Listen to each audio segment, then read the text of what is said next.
एक बार एक छोटी सी बच्ची हाथ में मिट्टी की गुल्लक लेकर के भागती हुई एक दवाइयों की दुकान पर गई। वो काफी देर तक वहां पर खड़ी रही, लेकिन दुकानदार का ध्यान उसकी तरफ नहीं गया क्योंकि और भी बहुत सारे लोग खड़े हुए थे। उसने दुकानदार को कई बार बुलाया, लेकिन वहां पर भीड़ इतनी थी कि दुकानदार का ध्यान उसकी तरफ गया ही नहीं।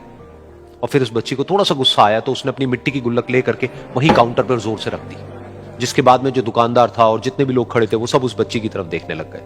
और फिर उस दुकानदार ने उस बच्ची से पूछा, बेटे आपको क्या चाहिए? तो वो बड़े ही भोलेपन से बोली कि मुझे एक चमत्कार चाहिए। ये सुनकर के दुकानदार को कुछ समझ नहीं आया, ना ही वहां पर जो लोग थे उनको कुछ समझ में आया, और सब उसकी तरफ देखने लग गए। फिर दुकानदार ने बोला, बेटे चमत्कार तो यहां पर नहीं मिलता है। तो बच्ची को लगा कि वो उससे झूठ बोल रहा है, तो बच्ची ने कहा कि मेरी गुल्लक में बहुत पैसे हैं, आप बताओ आपको कितने पैसे चाहिए, लेकिन मैं आज यहां से चमत्कार लेकर के ही जाऊंगी। तो वहीं काउंटर पे एक और आदमी खड़ा था, उसने उस बच्ची से पूछा कि बेटे क्यों चाहिए तुमको चमत्कार? तब उस बच्ची ने अपनी कहानी बताई कि अभी कुछ दिन पहले मेरे भाई के सर में बहुत तेज दर्द हुआ, तो मेरे पापा मम्मी उसको हॉस्पिटल ले गए। उसके बाद कई दिन तक मेरा भाई घर नहीं आया। तो मैंने कई बार अपने पापा से पूछा, लेकिन उन्होंने मुझे कुछ नहीं बताया।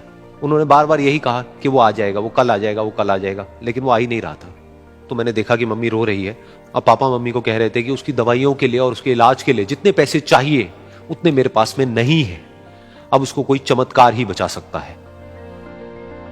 तब मुझे लगा कि अगर मेरे पापा के पास में इतने पैसे नहीं भी हैं तो क्या हुआ, मेरे पास में तो है। तो मैंने जितने भी पैसे जोड़ रखे हैं वो सारे लेकर के मैं इस दवाई की दुकान पर आई। फिर उस आदमी ने उस बच्ची से पूछा, कितने पैसे हैं तुम्हारे पास में? ये सुनते ही उस बच्ची ने अपनी गुल्लक उठाई, जमीन पर फेंकी और तोड़ दी, और पैसे गिनने लग गई। बाकी सब लोग खड़े होकर के उसको देख रहे थे। थोड़ी देर बाद उसने सारे पैसे अपने हाथ में इकट्ठे किए और बोली, मेरे पास में पूरे 19 रुपए हैं। वो जो आदमी वहां पर खड़ा था वो थोड़ा सा मुस्कुराया और बोला कि अरे तुम्हारे पास में तो पूरे पैसे हैं, इतने का ही तो आता है चमत्कार। ये सुनकर के वो बच्ची बहुत खुश हो गई और बोली कि चलो मैं आपको अपने पापा से मिलवाती हूं। बाद में पता लगा कि वो आदमी कोई आम आदमी नहीं था, बल्कि एक बहुत बड़ा न्यूरोसर्जन था, और उसने सिर्फ 19 रुपए में उसके भाई की सर्जरी करी, और कुछ ही दिन बाद वो ठीक होकर के घर वापस आ गया। फिर कुछ दिन बाद वो बच्ची, उसका भाई, उसके पापा, उसकी मम्मी चारों एक साथ बैठे हुए थे और बात कर रहे थे। तो उसकी मम्मी ने उसके पापा से पूछा कि अब तो बता दो ये चमत्कार आपने किया कैसे? तो उन्होंने अपनी बेटी की तरफ देखा और बोले, ये चमत्कार मैंने नहीं, इसने किया है।